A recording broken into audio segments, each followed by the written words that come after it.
So testosterone in women is produced in the ovary, and it's also produced in our tissues, our fat tissues, and our adrenal gland.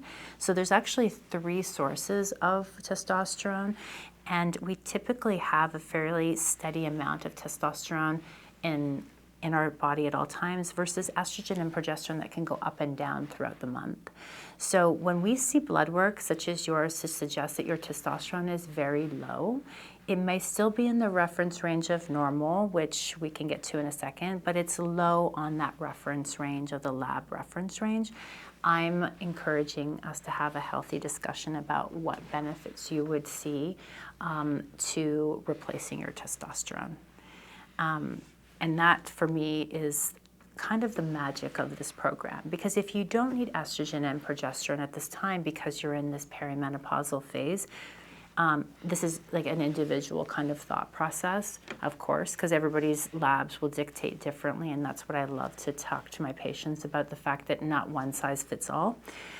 Your testosterone, I believe, is really what's driving a lot of your symptoms.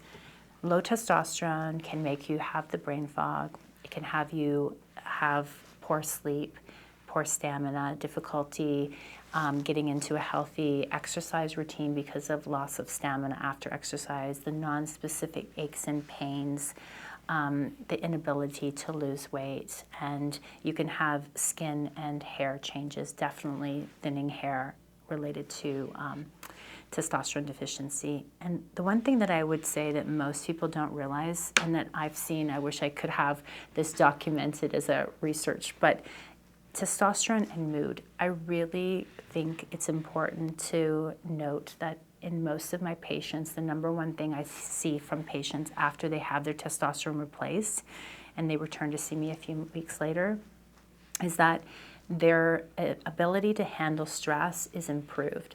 That irritability phase that they often call like PMS, or just any specific kind of like grumpiness, irritability, difficulty handling stress, is really alleviated with the testosterone. And so patients will also say, it's not just irritability, my anxiety is better, my down in the dumps, kind of like not quite depression, but that low borderline depression feeling is improved with testosterone.